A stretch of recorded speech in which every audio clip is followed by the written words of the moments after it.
तो थंबनेल देखकर आपको पता लग गया होगा कि आज की वीडियो में आपको क्या बताया जाएगा। देखिए, मैट्रिक परीक्षा 2026 क्वेश्चन बैंक से कितना % सवाल आता है, हूबहू किस विषय से आता है सवाल, यानी हूबहू किस विषय से क्वेश्चन आता है बोर्ड एग्जाम में, है ना। तो चलिए ध्यान से अब देखते हैं। यहाँ पर क्वेश्चन हम आपको लिख के लगा दिए हुए, अब बिल्कुल ध्यान से देखिएगा। ज़्यादा टाइम नहीं लेंगे, कुछ ही मिनट में हम आपको इस वीडियो को समाप्त कर देंगे। टाइम अपने आप में काफ़ी महत्वपूर्ण होता है। देखिए, बिहार बोर्ड मैट्रिक परीक्षा 2026 क्वेश्चन बैंक के विश्लेषण, हम आपको डायरेक्ट क्वेश्चन पे आते हैं, ये सब आपको पढ़ लीजिएगा, हम ग्रुप में डाल देंगे, वहाँ से आप देख लीजिएगा, ठीक है। कितने % प्रश्न आते हैं क्वेश्चन बैंक से, आखिर क्वेश्चन बैंक को पढ़ करके कितना नंबर आप ला सकते हैं, कितना नंबर आपको आ सकता है ना। तो वही इसका पूरा डाटा है, एकदम सटीक जानकारी है, ठीक है। ध्यान से देखिएगा।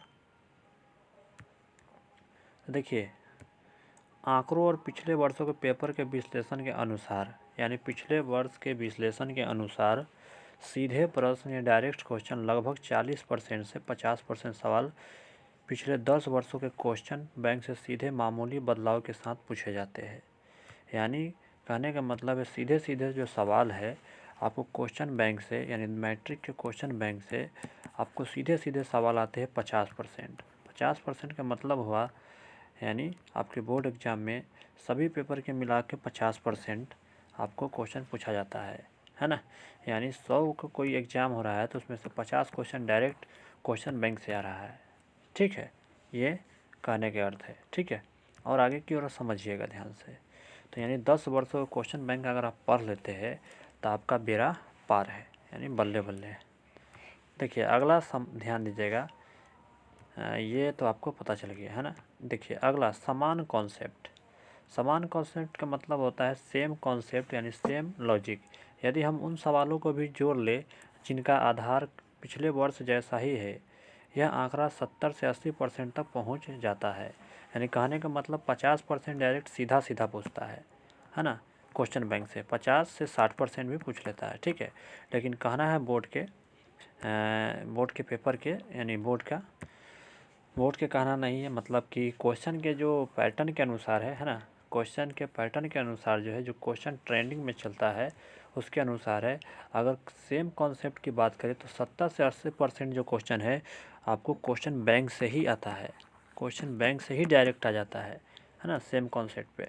अगला क्वेश्चन कह रहा है कि ऑब्जेक्टिव प्रश्न जो है, ऑब्जेक्टिव के बहुत ज़्यादा विद्यार्थी कन्फ्यूजन रहता है, डर रहता है, एकदम डर लगता रहता है कि क्या होगा। अब ऑब्जेक्टिव तो 1 नंबर के ही होता है, थोड़ा सा मिस्टेक हुआ बस खल्लास। तो देखिए ध्यान से, खल्लास को हम लोग कैसे लाएंगे। देखिए ऑब्जेक्टिव प्रश्न में क्या बोला है, वस्तुनिष्ठ प्रश्न में रिपीट होने की संभावना सबसे अधिक होता है।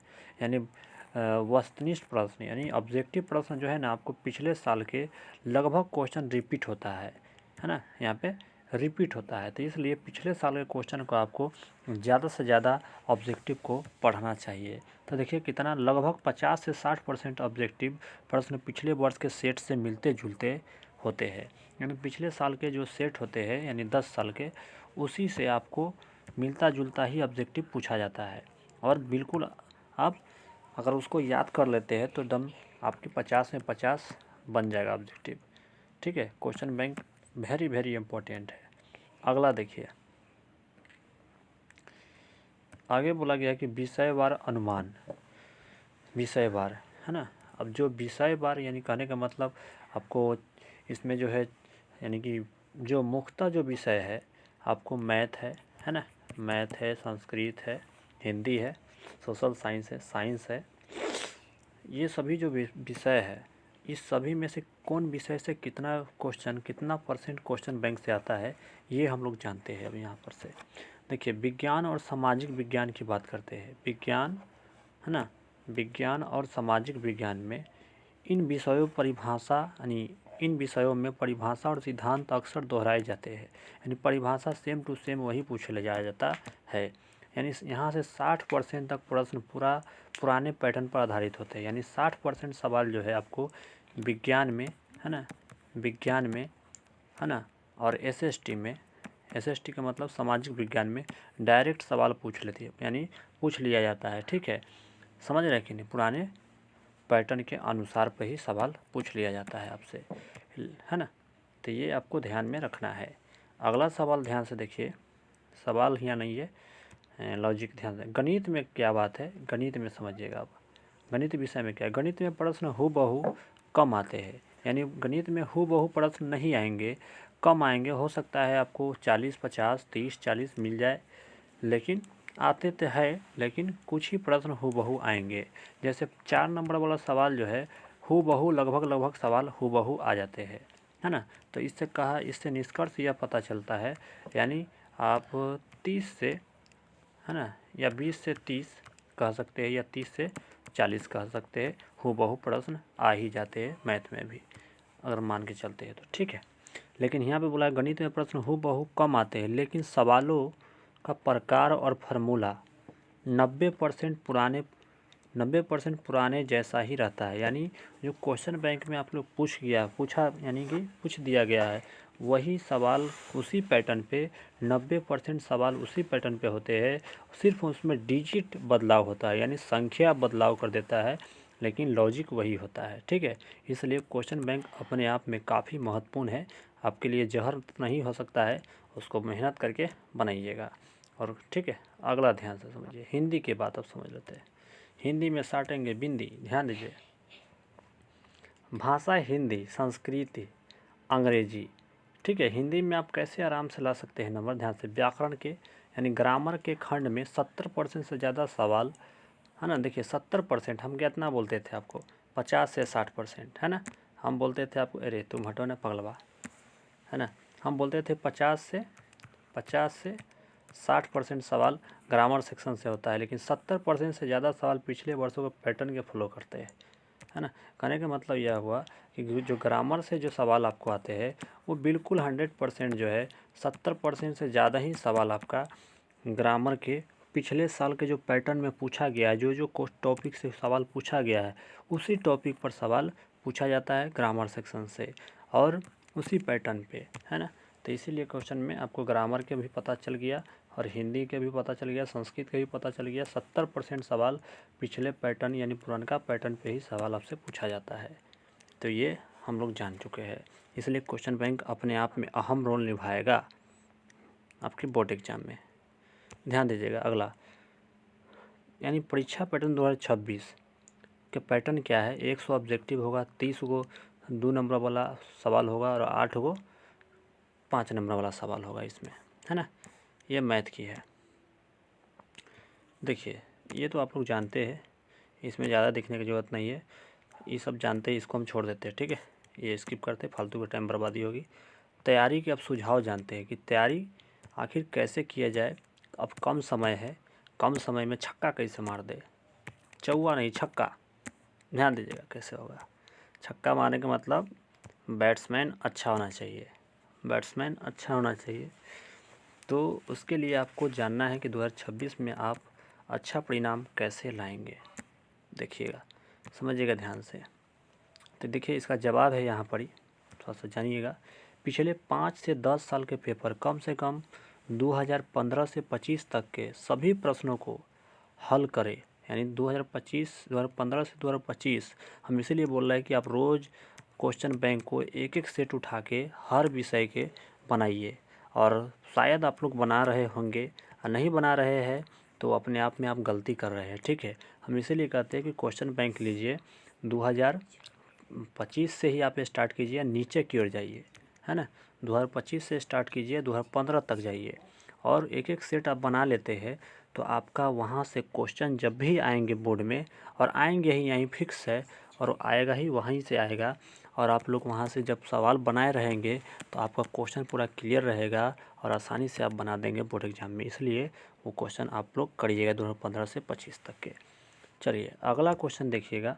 मॉडल पेपर द्वारा जो जारी आधिकारिक मॉडल पेपर है 2026 को प्राथमिकता दे। यानी 2026 में जो मॉडल पेपर जारी किया गया हर विषय के, उसका भी क्वेश्चन आपको लगाना है। वहाँ से सवाल तो आता है, 10 से 15% सवाल वहाँ से भी आ जाता है। ठीक है, तो आप लोग ध्यान रखेंगे।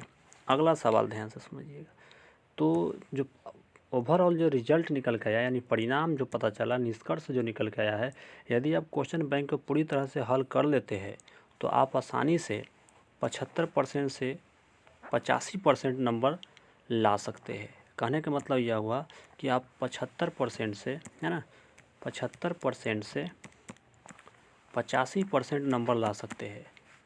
इसका मतलब यह हुआ कि आप 5 पचे 25, 7 पचे 35, 35 अदू 37, यानी 375, और 5 पचे 25, 8 पंजे 40, 2 42, यानी 375 से 425 नंबर ला सकते हैं बोर्ड एग्जाम में। तो आपके ऊपर है, अगर आप क्वेश्चन बैंक को अच्छा से कर लेते हैं तो आप 425 नंबर ला सकते हैं बोर्ड एग्जाम में।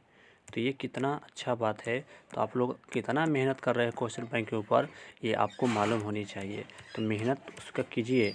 अगर आप पूरा सिलेबस पढ़ लिए हुए हैं तो क्वेश्चन बैंक तो आपको लगाना चाहिए, हर 3 सेट लगाना चाहिए हर विषय के। और अपना ऑब्जेक्टिव कितना सही हुआ वो आपको चेक कर लेना चाहिए। सब्जेक्टिव में कितना क्वेश्चन सही हो रहा है वो चेक करना चाहिए, जो गलत हो रहा है उस पर काम करना चाहिए। तो आप लोग करते हैं या नहीं करते हैं मुझे तो मालूम नहीं, लेकिन आप लोग उम्मीद है कि कर रहे होइएगा। चलिए अगला देखिए, अगला बात क्या है, ध्यान से समझिएगा। देखिए यहाँ पे अंक पर, यानी 75 से 80%, 75 से 85% अंक प्राप्त कर सकते हैं।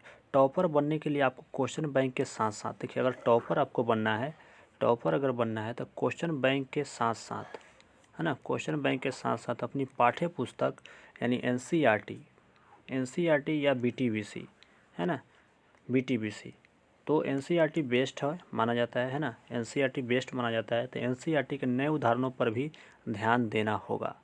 जो नया उदाहरण है उस पर आपको ध्यान देना होगा, यानी एनसीईआरटी के उदाहरण भी आपको बनाना होगा। तो यानी तब आप टॉपर आसानी से बन सकते हैं, इसमें कोई शक की बात नहीं है। तो ओवरऑल आप जानकारी पूरा समझ गए होइएगा इस वीडियो में कि आपको कैसे, किस प्रकार, कितना महत्व है क्वेश्चन बैंक के, इसमें आपको पूरा जानकारी समझ में आ गया होगा। अगर अभी भी कोई जानकारी आपको दिक्कत है, समस्या है, तो आप हमसे पूछ सकते हैं। चलिए इसी पे एंड करते हैं, मिलते हैं नेक्स्ट वीडियो के साथ, तब तक के लिए धन्यवाद।